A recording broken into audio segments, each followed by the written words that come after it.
మీ ఎలాంటి వ్యాపార ప్రకటనలకైనా వెంటనే మా ఛానల్ సంప్రదించండి. నమస్తే. ఈరోజు మన స్టూడియోలో ప్రముఖ ఆధ్యాత్మికవేత్త వేదిక్ ఆస్ట్రాలజర్ అవినాష్ దాస్ గారు మనతో ఉన్నారు. గురువుగారితో మాట్లాడదాం. నమస్కారం గురుగారు. నమస్కారం. ఓం నమ శివాయ, ఓం నమో వెంకటేశాయ. ఆగస్టు మాసం, విశేషంగా శ్రావణ మాసం, కన్యా రాశి వారి పరిస్థితి ఏ విధంగా ఉండబోతుంది? ఓవరాల్గా ఎలాంటి జాగ్రత్తలు తీసుకుంటే బాగుంటుంది అంటారు? 10వ ఇంట్లో శుక్రుడు, 11వ ఇంట్లో బుధుడు, 12వ ఇంట్లో సూర్యుడు, లగ్నంలో కుజుడు. ఫస్ట్ లగ్నంలో కుజుడు రావడం విశేషం. లగ్నంలో కుజుడు వచ్చాడంటే ఫోర్స్, విపరీతమైన ఫోర్స్తో పని చేయబోతున్నారు. పని రావడానికి, పని అంటే జాబ్ రావడానికి కూడా విపరీతమైన ప్రయత్నం చేస్తారు. జాబ్ ఎక్కడొస్తుంది? 10వ ఇంట్లో శుక్రుడు, మల్టీనేషనల్ బిలియన్ డాలర్ కంపెనీలో వస్తుంది. అంటే ఈ నెల కనుక మీరు ఫుల్ స్ట్రోక్తో ప్రయత్నిస్తే మీకు పెద్ద కంపెనీలో జాబ్ వస్తుంది. చిన్న కంపెనీలో జాబ్ వస్తే ప్యాకేజ్ ఎలా ఉంటుంది? 3, 5, 8, 10. పెద్ద కంపెనీలో 20, 25, 30, 35, 40 తేడా ఉంటుంది. పెద్ద కంపెనీ ఎక్కువ ఆఫర్ చేస్తారు, చిన్న కంపెనీ తక్కువ ఆఫర్ చేస్తుంది. ఇప్పుడు స్టార్టప్ అయితే వెరీ లెస్. సో ఇక్కడ పాయింట్ ఏంటి? మనకు యోగం ఉంది ఈసారి కన్యా రాశి వాళ్ళు. కాబట్టి ప్రయత్నాలు చేయాలి, జాబ్లకు అప్లై చేయాలి, పోస్ట్ పెట్టాలి, ఈమెయిల్స్ పెట్టాలి, రిఫరెన్స్ తీసుకోవాలి, వేరే గ్రూపుల్లో మెసేజ్ డ్రాప్ చేయాలి. ఈ మధ్య ఏవో ఉంటాయి, ఇన్స్టాగ్రామ్, లింక్డ్ఇన్ ఏవో ఉంటాయి, దాంట్లోకి వెళ్ళి ట్రై చేయాలి. ఈ నెల మంచి యోగం ఉన్నప్పుడు మనం ప్రయత్నం చేస్తే బాగుంటుంది. మన జాతక శాస్త్రంలో గురువులు చెప్పేది ఏంటంటే, మీకు యోగం లేదు జాబ్ది, కానీ మీరు సరైన సమయంలో ఒక అమావాస్య లేకపోతే ఒక పౌర్ణమిలో ఇలాంటి తిథుల్లో బాగా ప్రయత్నం చేస్తే యోగం లేకపోయినా కూడా మీ ప్రారంధాన్ని, మీ కష్టాన్ని చూసి రిజల్ట్ ఇస్తారు.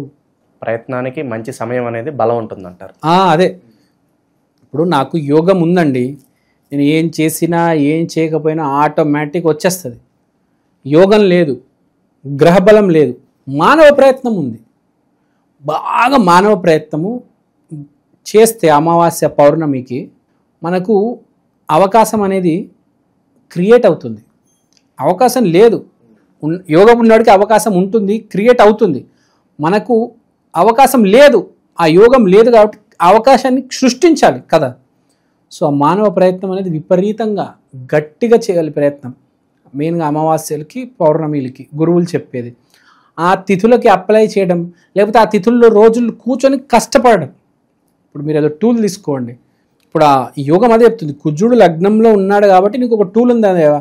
ఏదో ఒక టూల్, జావా, .NET, డెవాప్స్, ఏదో ఒక టూల్ ఉంటుంది కదా. మీకు తెలిసిన టూల్ మీరు ఆ రోజు టార్గెట్ పెట్టుకొని చదువుకుంటే, నేను చెప్పిన అమావాస్య పౌర్ణమిలకి దాని ఫలితం ఉంటుంది అని చెప్తున్నా. సో ప్రయత్నం బాగుంది వీళ్ళది. ఈసారి ఈ నెల వీళ్ళు బాగా ప్రయత్నం చేస్తారు, జాబ్ వచ్చే అవకాశాలు ఉన్నాయి. అంటే ఇప్పుడు చేసే ప్రయత్నం వల్ల ఫ్యూచర్లో జాబ్ వస్తుంది. మొదటి వారం, 2వ వారం కష్టపడితే 3వ వారం, 4వ వారం లేకపోతే వచ్చే నెల జాబ్.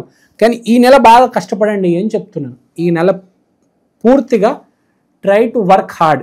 మీరు ఈ నెల కష్టపడితే మీకు బాగా కలిసి వస్తుంది కదా.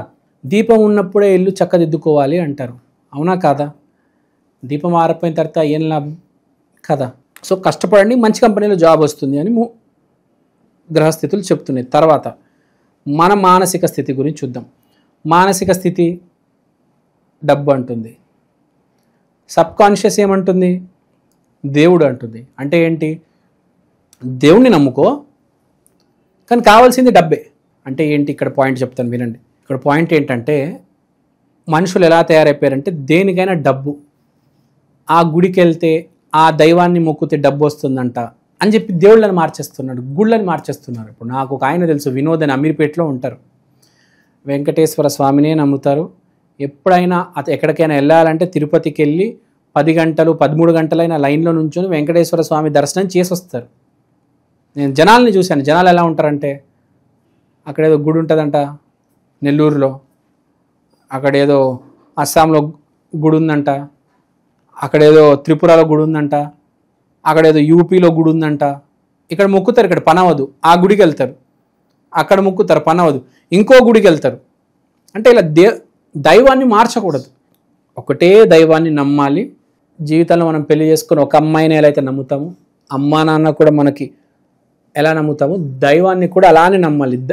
దేవుడిని, దైవాన్ని, అమ్మా నాన్న, భార్య వీళ్ళని మార్చకూడదు, ఒకటే దైవాన్ని నమ్మాలి. శాస్త్రం కూడా చెప్పేది. విరాట్ కోహ్లీ పని ఏంటంటే, మెయిన్ టార్గెట్ వాటి చేసే పని ఏంటి? క్రికెట్ ఆడడం. ఆడు క్రికెటే ఆడతాడు, పక్కన బాస్కెట్బాలు, ఫుట్బాలు, ఒకరోజు సాఫ్ట్వేరు, ఒకరోజు డాక్టరు, ఒకరోజు పల్లీలు అమ్మడం, ఒకరోజు పునుగులు అమ్మడం, ఒకరోజు దోశలు వేయడం. ఏం చేస్తాడు? ఇట్లా క్రికెట్ ఆడతాడు, దాన్నే నమ్ముకున్నాడు, దాన్నే పట్టుకున్నాడు. 18 గంటలు క్రికెట్ మీదే, స్పోర్ట్స్ మీదే కదా. సో అలానే ఒకటే పని, ఒకటే దైవాన్ని నమ్మాలి. వేరే వేరే గుళ్ళకి వెళ్ళిపోవడము, వేరే వేరే దైవాలు, ఏవో తాంత్రిక దైవాలు, ఈ మధ్య కొత్త ఫ్యాషన్ వచ్చింది, తాంత్రిక దైవాలను నమ్మడం. వెంకటేశ్వర స్వామిని, శివుడిని, విఘ్నేశ్వరుడు, తాంత్రిక దేవుళ్ళు, ఆ పేర్లు కూడా పలకడానికి రాదు. దానికోసం ఏదో మారుమూల ఊర్లలోకి, వీధుల్లోకి వెళ్ళిపోతారు. అక్కడికి వెళ్ళి ఏదేదో చేస్తూ ఉంటారు, ఇంకా చెప్పకూడదు వాళ్ళ ఆచారాలు, వాళ్ళు ఏందేందో చేస్తూ ఉంటారండి. సరే నమ్ముతే దాన్నే నమ్ము, దాన్నే పట్టుకొని ఉండు. మళ్ళీ ఇంకో పండితుడి దగ్గరికి వెళ్తారు, వాడు ఇంకేదో గుడి చెప్తాడు, మళ్ళీ వీడు బండి వేసుకొని బయలుదేరుతాడు. ఆ గుడి ఏదో 300 కిలోమీటర్ల దూరం ఉందంటే అక్కడికి వెళ్ళిపోవాలంట, ఓ లగెత్తుకొని వెళ్తారు, 10 ఫార్చునర్లు వేసుకొని వెళ్తారు, గ్రూపులు. మళ్ళీ ఆ గుడిలో మొక్కితే పని అవుతుందంట. అలా నడవదు జీవితం. ఒకటే దైవాన్ని నమ్మండి. మీకు రాసేస్తుంది, పుట్టక ముందే రాసేస్తారు. ప్రతి మనిషికి జీవితంలో దేవుడు రాసిస్తాడు. ఇప్పుడు ఫర్ ఎగ్జాంపుల్ మీ పేరు మహేష్ అనుకోండి. ఇప్పుడు మహేష్ గారికి త్రిష అనే అమ్మాయి రాసిబడి ఉన్నది. మహేష్ గారికి త్రిష అనే అమ్మాయి, ఆ అమ్మాయితోనే పెళ్ళి అవుతుంది, ఆ అమ్మాయిని ప్రేమిస్తారు, మీరు ఆ అమ్మాయిని పెళ్లి చేసుకుంటారు. ఈ ఆరోగ్య సమస్య వస్తుంది, ఇలా ఇబ్బంది పడతారు, బయటపడతారు. డబ్బులు ఒక 30 ఏట వరకు పర్లేదు, సర్దుకుంటారు. దాని తర్వాత సువర్ణ యోగం, డబ్బు, కారు, విల్లా, స్థలాలు అని రాసి పెడతాడు. మీరు ఇవన్నీ వస్తున్నాయి అనుకోండి, కృతజ్ఞత చూపించడానికి దైవాన్ని దగ్గరికి వెళ్తారు. ఓకే, మీ జాతకం బాగుంటుంది, ఇది స్టోరీ. మీ జాతకం బాగాలేదనుకోండి, అసలు ఇవే యోగాలు లేవనుకోండి, అప్పుడేంటి? దైవాన్ని దగ్గరికి వెళ్ళి, నేను కష్టపడతాను, నా ప్రారంధంలో నాకు ఒక్క అవకాశం ప్లీజ్, ఒక్క అవకాశం, ఒక్క జాబ్ దేవుడా అని అడిగితే, దేవుడు మీ కష్టాన్ని, మీ ప్రారంధాన్ని చూసి మీ పాపాలని తొలగించి ఒక్క అవకాశం ఇస్తాడు. ఆ చెట్టు ఇలా మనం ఎక్కతామా, గట్టిగా పట్టుకొని ఇంకా అలా పైకి వెళ్ళిపోవచ్చు. అలా మీరు అలా అవకాశాన్ని గట్టిగా పట్టుకొని అలా ముందుకెళ్ళాలి. సో ఇదంతా జరగాలంటే ఒక దైవాన్ని నమ్ముకోవాలి.